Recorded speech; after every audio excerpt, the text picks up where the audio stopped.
Granny Nora and Brianna had a very deep bond, and it came as soon as Brianna was put into the arms of her waiting grandmother in a hospital in Boston. But Nora came from somewhere different, from a gateway to West Cork in a town called Bandon, from a little cottage called Doondanyon Cottage. Oh, she loved telling her stories to Brianna, and Brianna couldn't wait to hear them. Tell me again, Granny. Tell me again those stories. And coming up to Samhain Eve, it was always the same story. Ah, the Bandon Banshee, she'd say. She serves the clans of O'Donovan, O'Mahony and McCarthy. And I am born of the clans of the O'Donovan and the O'Mahony. And then my darling, my daughter married the man McCarthy. So you have all three bloodlines served by the Banshee of Bandon. Oh, Granny, aren't banshees really scary?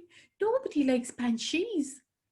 And her grandmother would say, in this country, in the USA, where banshee is one word, it can be something scary. But in my country, in Ireland, in my native tongue, the Gaelga, ban means woman and she means fairy. So she's the fairy woman. That's all, Alanna, that's all. And she'd say, but Granny, what service does she provide to our clans? And her granny would say, it's her job to make sure that no soul goes unacknowledged into the next world. Right, Granny, Brianna would say with shining eyes, that's amazing. And as Brianna grew up and grew older, Nora would end the story by saying, Brianna, when my time comes, the banshee will come to you. Can you make sure that I'm acknowledged as I cross over the threshold? Of course I will, Granny, said Brianna, but that won't be today nor tomorrow. That won't be for a long time yet. The time came when Brianna left home in her Boston to go to college in New York. She wasn't there very long when she had a strange dream. She dreamt of a woman so pale that she could have been carved out of marble, with eyes so blue and so deep that you could get lost in them, with an expression so sad that you knew something sorrowful was about to happen. She had long, dark hair, and she played with it for a while in the dream. And then she put up her hands, and Brianna knew. Brianna knew that Nora was being called to the next world. She didn't even think about it. She bought her ticket for the train and then went straight to the airport and flew from New York back to Boston. How did you know to come? Her mother said. I knew, said Brianna, and they rushed to the hospital. All of the nurses were saying that Nora was very agitated indeed. But when Brianna came into the room, everything became peaceful. As soon as she went in, Brianna, knowing what Nora wanted, knelt at the end of her bed and said the prayers in the old language. Arnahir atairnaf, Gunefredanum, Gudagadriacht, Gunenta the Holler and Talif, she intoned. And as she did, peace came into Nora's heart and into her eyes also. That night, Nora died, and Brianna felt her absence keenly. In the coming days, it was a surprise that Nora had a will, and in her will, she left the little cottage, Doondanyon Cottage, to her beloved granddaughter. The year was 2019, and again, Brianna didn't even have to think about it. She packed everything she owned. She left New York and her friends. She left Boston behind her, and she flew across the Atlantic Ocean to land in Cork Airport. She wondered if she'd feel it, if she'd feel that tingle as she came to the first bend in the river on the way to Bandon. She knew where it was. You had to go through in Shannon, through the little roundabout, and then the road became an old road, bending and winding with the river taking its shape. And at the first bend in the river, anyone that was sensitive, anyone with the knowing, would feel the tingle. Brianna was sitting in the back of the taxi, thinking about this, when she felt it. It was like electricity. It went right up through the soles of her feet, through her body, and out through the crown of her head. And she knew she was home. She didn't know whether she was being fanciful or not, but she did know that she felt something.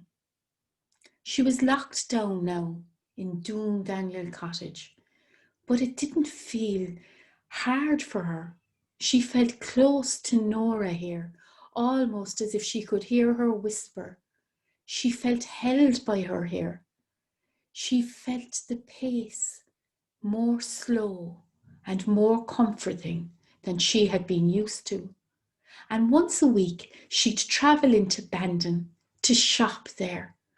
Oh, the shops were beautiful, and she flitted from one to another just like a butterfly. She noticed how the traders here were so passionate about what they did, and how the food here somehow tasted better, as if it had just been drawn from the ground itself. And the eggs, she'd never tasted eggs like them. It was coming up to Samhain, and she was remembering Granny Nora's talk of the banshee of Bandon, and she was remembering the strange dream that she had. And she went to bed in her little cottage in Doon Daniel. It was coming up to the Samhain of 2020. There was to be a big full moon. It was going to be a full moon on Samhain, a very special time. That day, Nora felt a little bit agitated and thought that she would go for her little shop earlier in the week.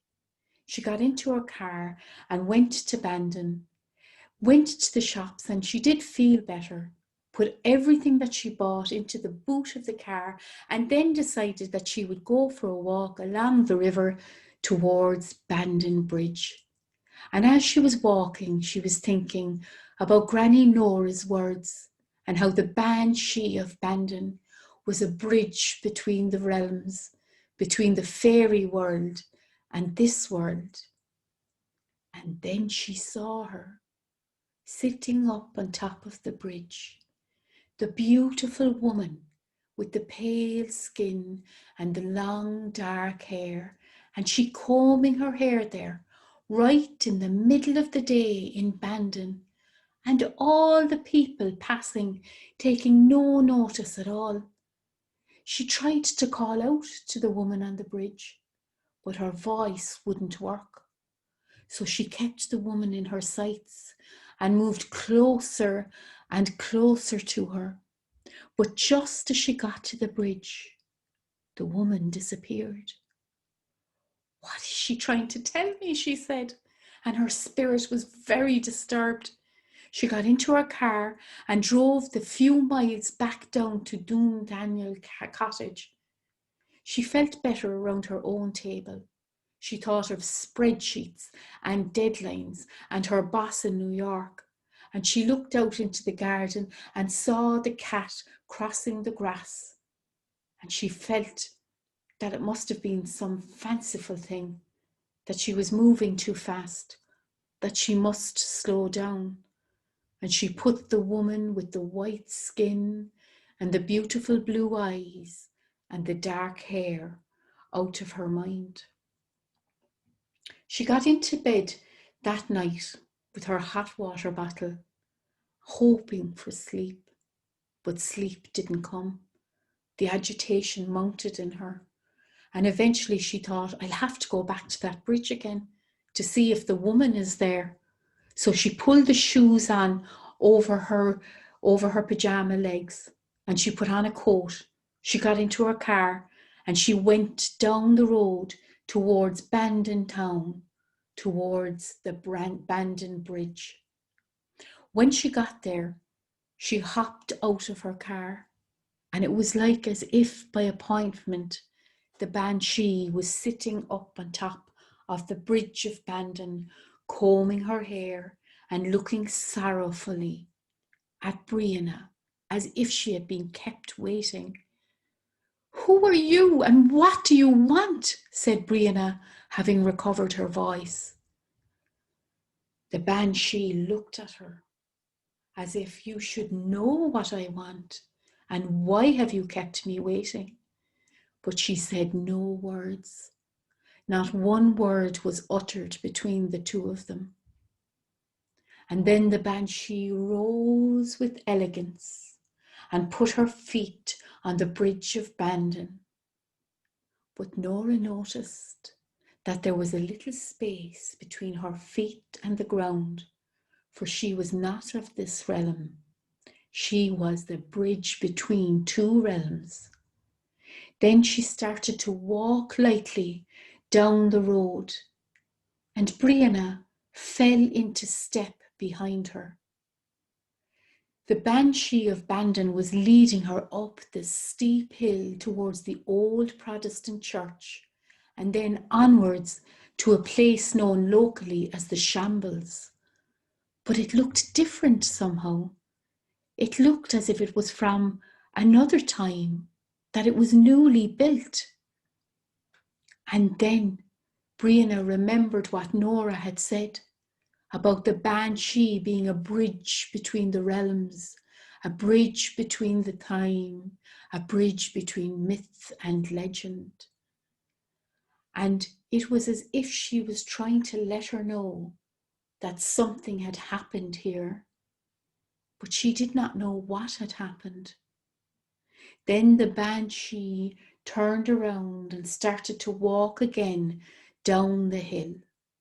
Where was she taking her now? Brianna followed her. They came to the footbridge near the weir where the water was rushing. The banshee looked at her as if asking her would she follow her over water. And then she walked across the little footbridge, and Brianna, because she couldn't not do it, followed her. When they got to the other side of the bridge, they were now on the Clonakilty road, and they turned right towards Old Chapel, and the slow, mindful walk began again.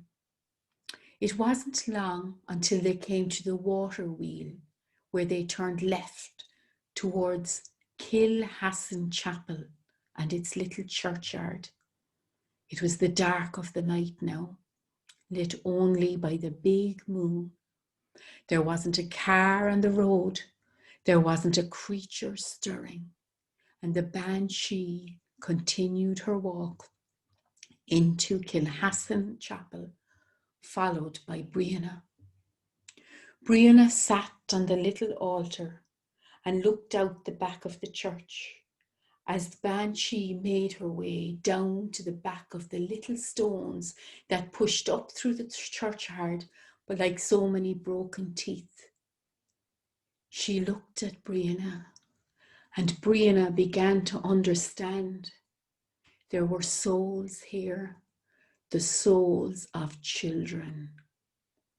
As soon as that insight came to Brianna, she began to see the faces of babies and young children, unacknowledged souls.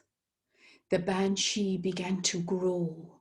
She began to grow in width and breadth and stature.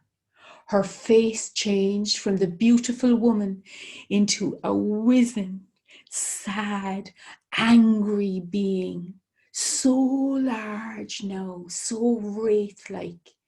and then a noise started. At first it was low, but it got bigger and bigger. It was an indescribable noise, somewhere between anguish and anger.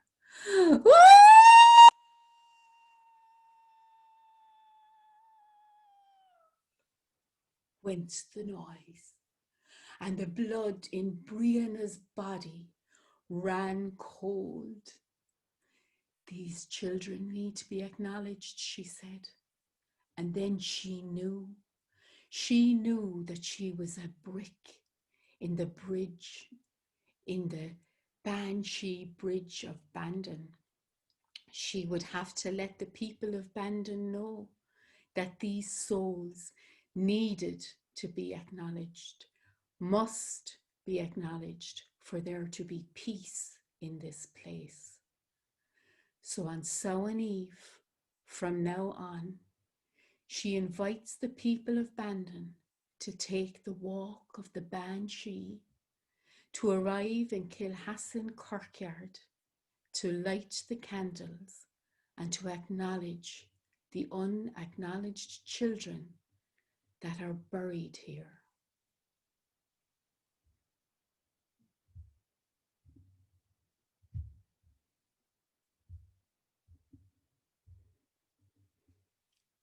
This story was brought to you by Creative Bandon, by Pure Cork, by Comhairle Cúnta Corky, the Cork County Council, and by the Cork and Kerry Division of the HSE. We thank our patrons and we hope that you enjoyed the story.